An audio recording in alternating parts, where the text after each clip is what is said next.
Good morning, everybody. I'm playing around with my camera, trying to get it right. So bear with me. How y'all doing? Today is Monday. We had a day off. I don't consider this a holiday. It's just a day off. We're not going to get into that. But anyway, that's my opinion. And that's my choice to have an opinion. So we're not going to have that discussion today. Anyway, how is everybody doing? How was your weekend?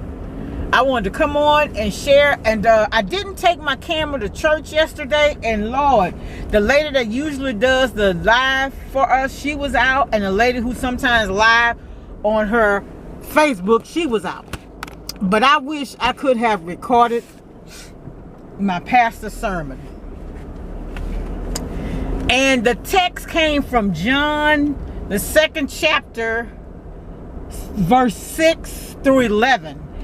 And they were at the wedding where Jesus performed his first miracle of turning water into wine. And what Rev dwelled on was the water pots. And the sermon was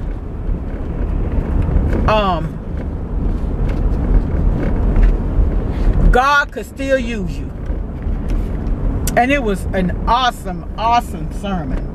And what he was talking about, you know, a lot of people, they feel like they're less than, and because they don't have, they feel like they're looked down upon. The drug addicts, the alcoholics, people have counted them out and things like that. But you know what? Those are the type of people in the Bible that God uses. And I think that's his way of letting us as people know that regardless of what our situation is, how low we become, he can use us. And I was reading I had this little book, Jesus Calling. I found it through a prayer warrior. And yesterday was talking about the writer writes in first tense as if she's actually Jesus talking. And what it was saying was that a lot of times we're so busy living life, and sometimes the Lord has to sit us still so he can work with us, he can talk to us, and he can let us know that he's still in control. Well, and he was saying that a lot of times when he get a chance to finally speak to people, they're in prison or they're on their deathbeds. And I know a lot of preachers, and my pastor was talking about this yesterday too. He was saying he know a lot of preachers, you know, they got some horrible stories, not horrible stories, but they got some 4-hour testimonies, but they're not men of God. It was really a good sermon. I surely wish I could have recorded it, but again, like I said, I don't want to. I have several videos that I haven't posted. Is it still on? Oh yeah, I had to go back and look. But I have several videos that I haven't posted. I mean, it's useful information, and I think it help somebody, but the quality is just so bad. But I think I may go ahead and post it anyway, even if you just don't want to look, because the quality is bad, just listen. You know, and like Red was saying last Sunday, he said, I don't know who this is for. He said, but this wasn't even what I had written to, this wasn't even what I had actually wanted to, or had created to speak on. And I'm telling you, that sermon last Sunday hit so close to home for me, because I'm wrestling with the fact that, and I don't want to go into too much detail. Let's just say I'm wrestling with something. And I mean, we all go through that. And I want his will is going to be done. But I want to do, how can I even explain it? It's just, I'm going to just say this. I'm wrestling with something, and I need his guidance. Things that I go through, or things I'm wrestling with, I may or may not talk about it to people, because sometimes when you coming up with ideas or whatever, people don't understand because it's not their life. You understand what I'm saying? Whatever decision you make is not going to affect them in any way. So, but yeah. But anyway, the sermon last week, I think I shared it with you. I think I did. I posted the sermon from last week. and I can't really, but yesterday, he was talking about the water pots. All the water pots significant was in the story in the beginning was that he said in that time when they would come in, they would wash their hands in this water pot, you know, and when they finished, the people will wash the pots and put them back up there, I guess, to the next time they're going to use them. And that's where the Lord, I mean, that's what Jesus told them, to fill up the water pots, and that's when they turned the water into wine. And he was talking about when Jesus come into your life, or when Jesus have anything to do with things, it's a whole lot better. Lord, that is so true. And I don't come on here trying to be the most spiritual, but I'm just saying I've been through so much in my life till I know he's there. I know he's seen me through, brought me through, guided me, protected me. You know, I'm just so grateful. But I'm not coming on here to talk about me. I'm coming on here to talk about, because I see people. And you know, you may be somewhere, you may see a person,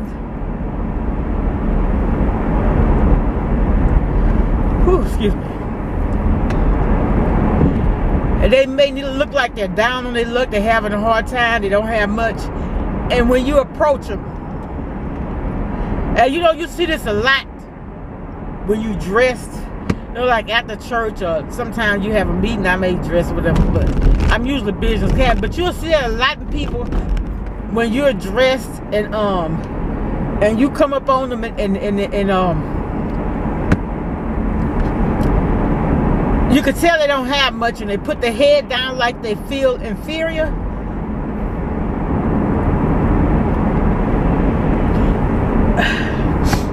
But like the pastor was saying, those are the people he want to use. You know, that's why I try to stay humble regardless, because I want people to know that I care. I'm no better than anyone else. And that's why I don't like arrogance. You know, you can, just think about it like this. You're an impeccably dressed, confident, successful young lady, and you walking in a place and there's a lot of, say, homeless people or people barely making it, and you walking there with your head in the air. What have you done to those people? What would it hurt you to walk in smiling and laughing and treating everybody like they just as important as you? Because guess what, they are. I just have a problem with arrogance. I really do. Arrogance and me just don't belong in the same in the same sentence. And I know it, and I remember I was looking at somebody, assumptions or assume about me. A lot of people like, I thought you was stuck up. Me stuck up? What in the world would make you think I'm stuck up? I don't know. To me, that's offensive. I'm more confident now than I was when I was younger, because remember I told you I had that big gap at the top and the bottom. That did something to my confidence.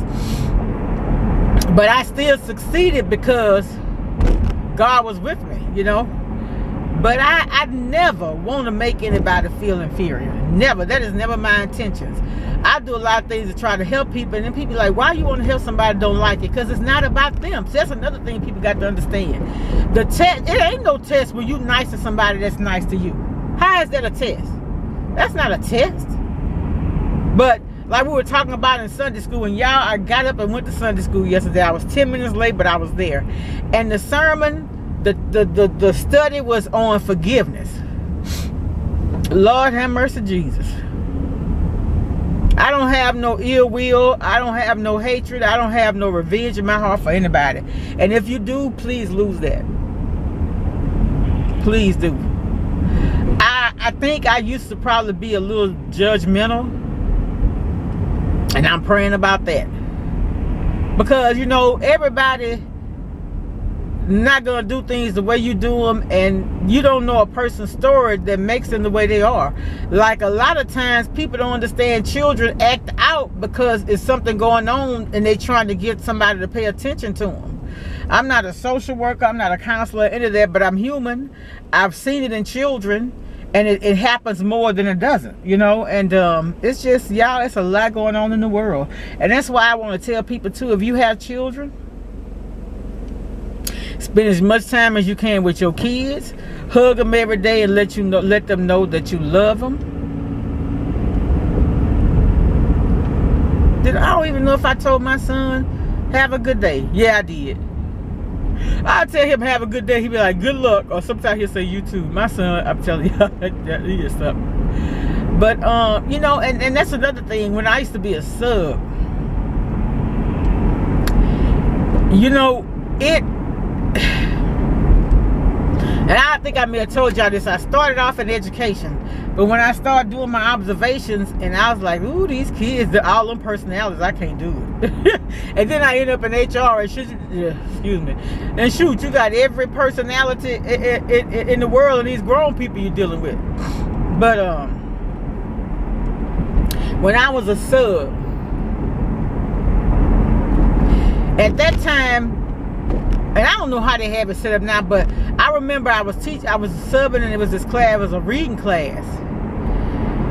And I can remember some of the children in the class, but two stood out to me. One little girl, she was a beautiful little girl. She was always dressed real pretty, hair real pretty and everything. And you could tell she come from a family where the people loved and cared and protected and all that. But then we had another little guy in the class. He didn't read very well. He was kind of like a little menace. He wouldn't give me any trouble or anything, though. He wouldn't give me no trouble or anything, though. And that's a guy I grew up down the street, y'all. He looked like he's 70 years old. A few years older than me. That hurts. But anyway,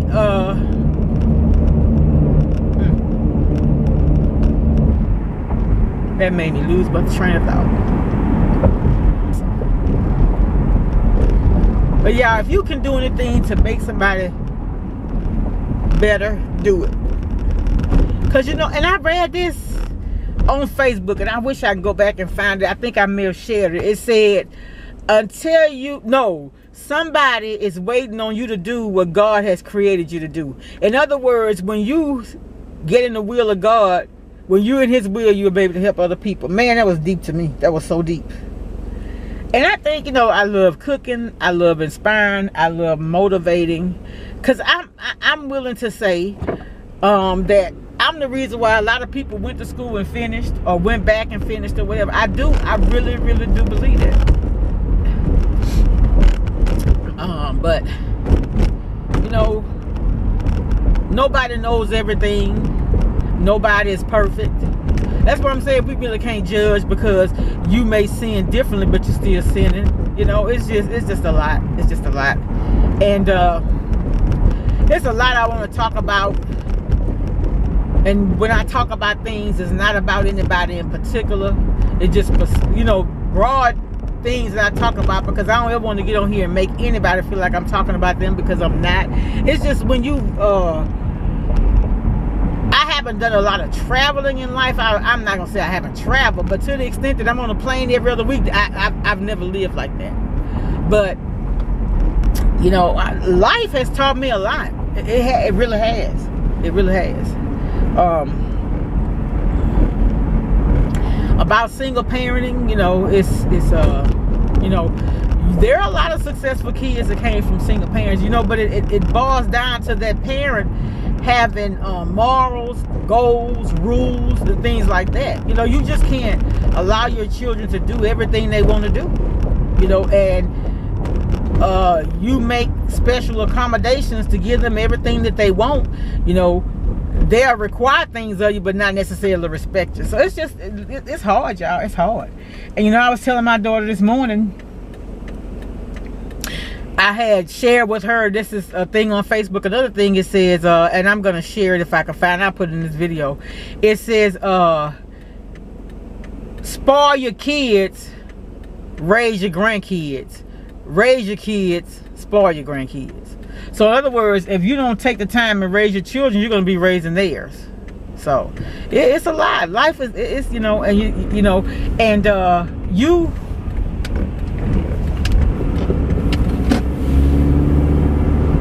another thing I be thinking about, you could have these guys going to work construction.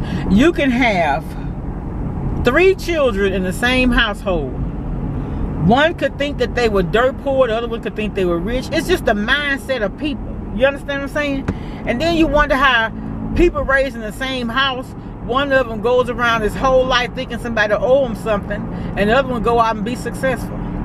And then mad the other one because they went out, you know, and tried to better themselves. It's a lot. It's a lot of personalities, but y'all, we got to put our focus on the person that can help it, that can change our situation. And that's God. And like I was telling my daughter this morning, you know, God forgives, but like Rhea say, he also chastises. You know, you go around and say, for instance, you having these kids out of wedlock, myself included. I'm just keeping it real, y'all. You know, you having kids out of wedlock, and then you go through the things that single parents go through. Well, for every action is a consequence.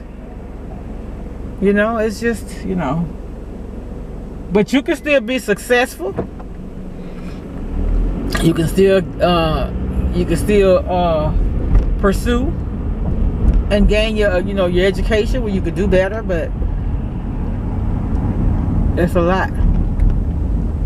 It's a lot. Well, I wanted to come on, and I'm trying to test my camera and see if I'm learning how to adjust it, because I would just turn the camera on and use it. I wouldn't go in there and make any adjustments and everything. And you know, and a lot of things I do, I want to do a good, you know, I'm one of those things that if I can't do it right, I don't want to do it. And I'm just not satisfied here with the quality of my videos. Now, at one time when I was using the iPhone, some of my videos, I think the quality got better, but the video, something hanging from the bottom of that car, but the videos were like half screen. So I'm playing around with that. I may have to end up taking some classes, but I think that, ooh, get over something, brother, get over something. That's what I was trying to avoid for him. He gonna tear the car up. But I'm trying, you know, the thing about me is this. I think we all could be successful. You understand what I'm saying? I don't, like, if I, say for instance, if I'm on YouTube, where I am on YouTube, and I go and I see somebody cook a dish that I think may be good, I like the way they cook it, I like the recipe, I want to try it. If I come back on this camera and I try that person's recipe, or they inspire me, I'm going to say, look, I was inspired by such and such to make this video. She did it this way, but I'm going to add this or that. But what harm? First of all, I've acknowledged that I used something that they had. Secondly, I recognize that person, so that may or may not help them get more views. See, we got to quit having this I, me, my mentality. Because a lot of times, too, that stems our growth. It really does. I will tell you time and time again where I get something from. I will.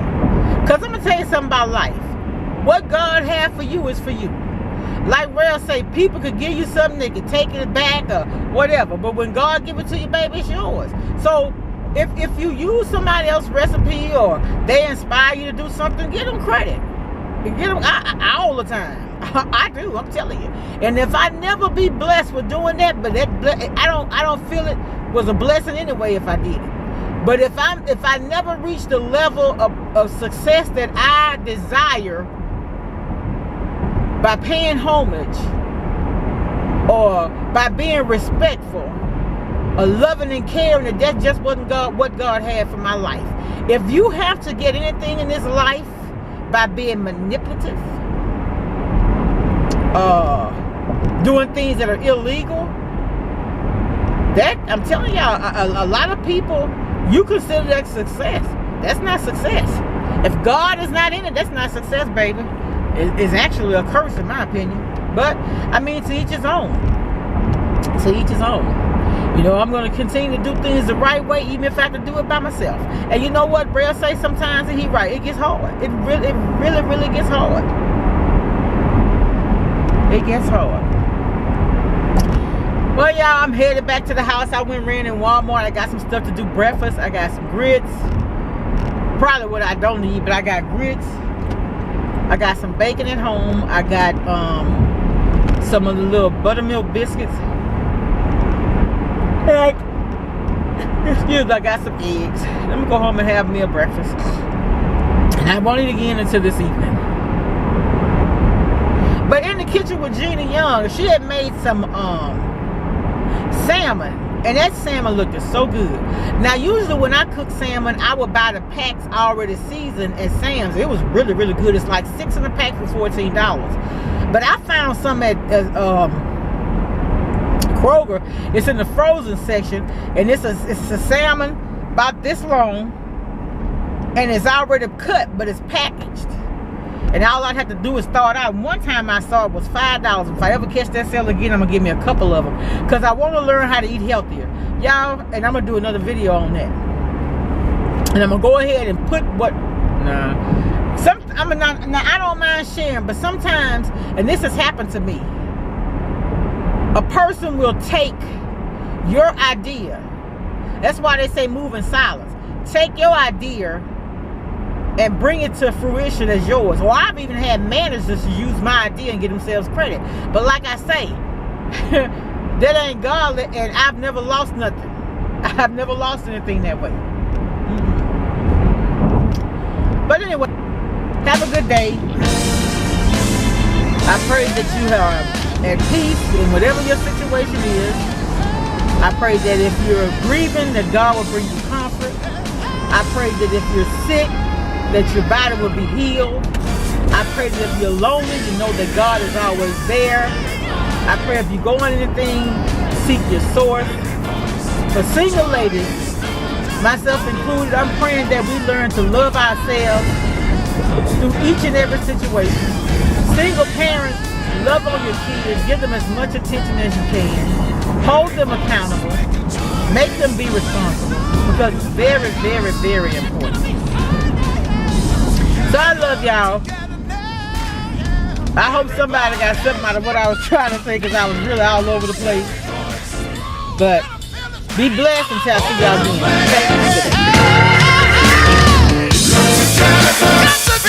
Okay?